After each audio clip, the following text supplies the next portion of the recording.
Hello, Uta Hagen here with hellebore. This is an early spring flowering perennial, which, by the way, is poisonous. So if you have pets or children who might ingest this unwittingly, then probably don't grow it. I just have the one. Uh, Often it comes in nice light colors with streaks of darker colors, but this one is this burgundy. I don't even know the variety. I think it actually came with some other plants uh, mistakenly. But anyway, so that's my artifact. It's also interestingly, it's also called Lenten rose because it often is blooming, usually is blooming during the Christian period of Lent, the early spring. So my YouTube channel is Trans Widow Uta Hagen, and my WordPress blog is utahagengrasswidow.wordpress.com. That link is always there in the description. Oh, notice I still have my daffodil bouquet. This is very interesting. Another little nature tidbit.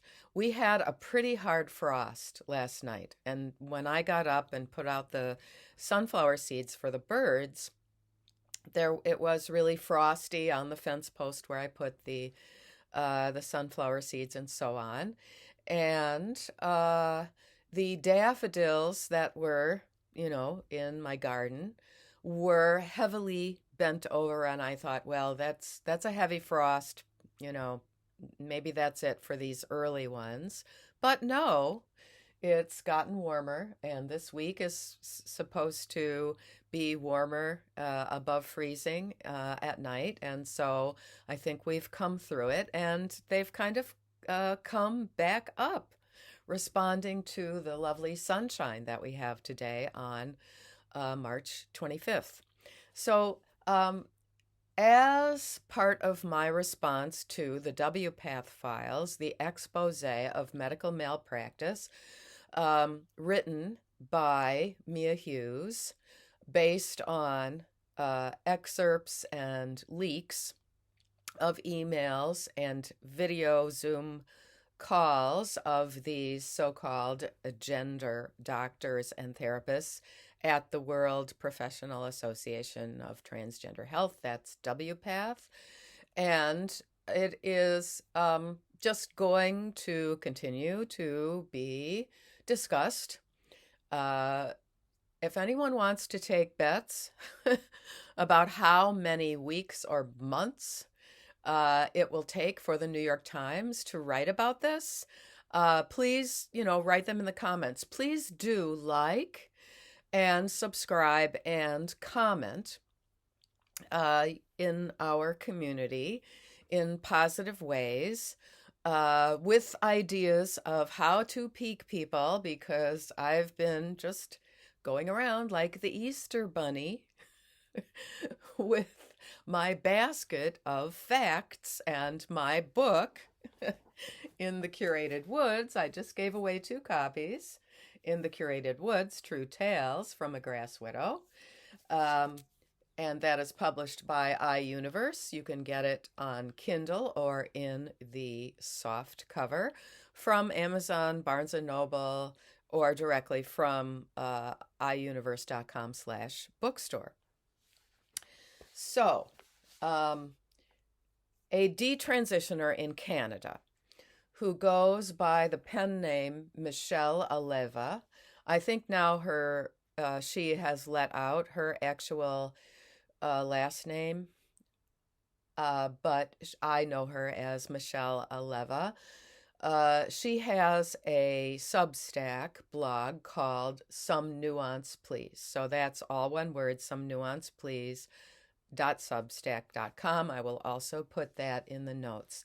I think this is a very important post that she put out. She's a very good writer, a young woman in her 20s who did these body modifications and took testosterone as a young adult woman who had felt she was tomboyish and she had brothers, and she decided to do this and got affirmed immediately because, of course, that's Canada. And then a few years later, really deeply regretted the double mastectomy and the permanent lowering of her voice via testosterone ingestion and so on.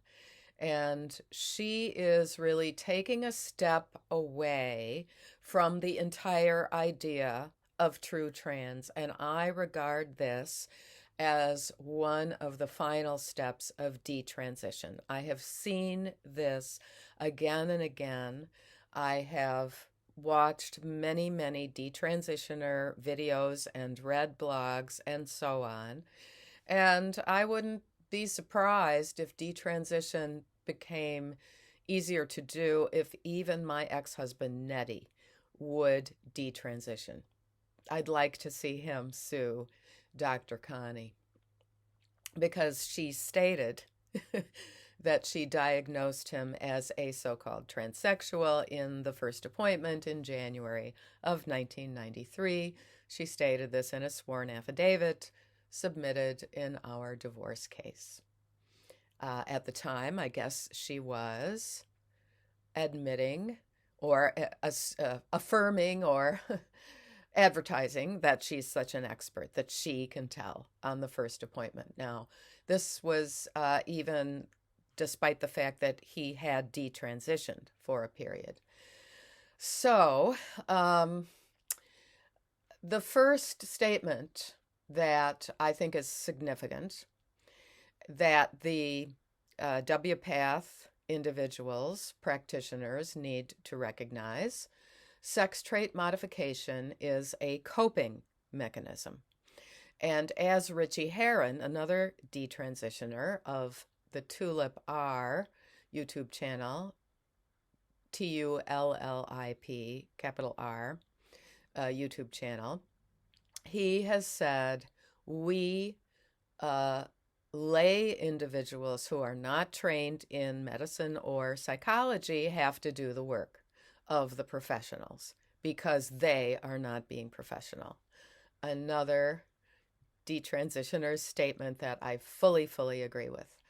So Michelle starts out with a description of a TikTok that apparently is going viral.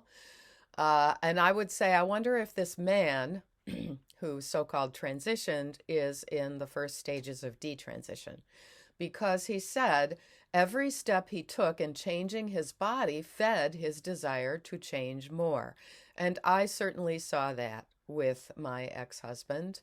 One of the ridiculous fights that we would have over and over again was regarding him growing long fingernails, which I could not stand. And he was doing this because he thought that the long fingernails made his male hands look more graceful. They didn't, and our children got scratched a couple of times. When you have young children, I honestly don't recommend long fingernails. Anyway, so this TikTok dude says every step he took in changing his body fed his desire to change more. First, there's a thrill. Then the thrill wears off. Then you become obsessed about the next thing. And I will say that the Finnish detransitioner, who had a YouTube channel called The Honesty Project, she goes by Vera Marjam. I think it's all, you have to be paid now. You have to be a member. I don't know if that Honesty Project is still up there, but she talked about that too, that she just was driven to have operation after operation so that she could achieve what she thought was maleness. And she is at a very good later stage of detransition and is now married to a woman and has, good things going on with her artwork and employment and stuff. And I remember the very, very painful videos from 2 years ago when she was just kind of crying into the camera about her regrets. So, to go back to this man who was talking about how he became obsessed with the next thing and then more desperate about the next thing to do to modify his body, Michelle is saying that sounds like an addiction because it is. Transsexuals, this is her word, cross-sex ideating individuals, in my words, who boast that medicalization worked, are essentially high-functioning addicts. This is Michelle, detransitioner, telling it like it is. Very psychologically reliant on being affirmed. They want to be coddled. She says, I'm not saying they aren't, in quotes, happy. I'm saying they aren't healthy. I'm saying that claiming sex trait modification worked for you, says Michelle, is still proposing it as a viable option for others. And I agree. I've said many times that everyone is a mentor. Everyone is an example. And what I see with individuals who ideate an opposite sex persona, while they are in it, they are actively grooming and recruiting others. This is part of their self-justification. They think they are saving the world. So Michelle continues.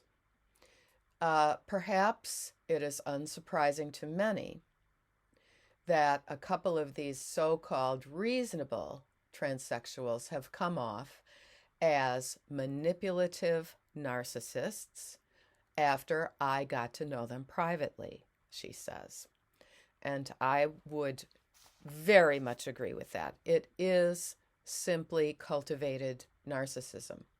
Those who have acknowledged that sex trait modification is a coping mechanism are essentially addicts in recovery. And she says every transitioner is a potential detransitioner. And I've been saying the same thing. She has some suggestions for those who are either thinking they need to so-called transition and present themselves as opposite sex, or who are thinking of stopping that. She says, stop going by a name that implies you are the opposite sex. Number 2, stop requesting and demanding preferred pronouns. I added demanding because it's usually not a request, it is a demand. 3, stop presenting yourself deceptively. 4, stop telling people that transitioning is good. She says, I was originally willing to work with transsexuals because I thought it would be more convincing to the left. Oh, and by the way, she does have a Give, Send, Go fundraising account, and I will put that link, GiveSendGo/Michelle Aleva. I will put that in the notes too, because she is seeking some funding for her lawsuit. Now, I'm just going to go briefly into what I honestly believe the therapist should say when a young person comes in believing that they need to so-called transition and that in their mind they are born with an opposite sex inside of their skull. First of all, I would say, so what do you think would have happened if your grandmother or your grandfather thought that she or he needed to do this? And then ask can you tell me something about your grandparents? I'd like to know something about your family background. And my sense is, just my intuition is, that if you start talking about the past, back when this really didn't happen, that this patient will start re-grounding him or herself in reality. And I think that usually there are stories of how the grandparents did things that were, gender nonconforming, such as my maternal grandmother milked the cow. Her husband, my grandfather, was the Lutheran minister in a small town in Wisconsin, but she kept the cow. The parsonage was on a 1 acre plot, and they were able to, in the warm months, have the cow just cut the grass. and and that was its food, and that was her food. Obviously, a cow that gives milk is female. And my paternal grandmother would sometimes drive the tractor because sometimes the male gets sick and the female on the farm has to do that work that's considered the male work. And sometimes the mother in the family is sick and the father has to feed the baby or do or fix something or sew on a button. So this is getting long now, so I'm not going to go into all the other examples of the older generations before us, but I honestly believe that you need to let this patient know that you are going to slow way down and start talking about the distant past and try to figure out what kind of threads of connection there are between the generations, which in the past generations, this wasn't happening. There was no gender stuff in, the early 1900s, outside of very, very sketchy, Berlin, the Hirschfeld nonsense. And I think there's something you have to treat this patient like a helium balloon, that you're grasping that string and trying to bring it back down to the ground. More next time.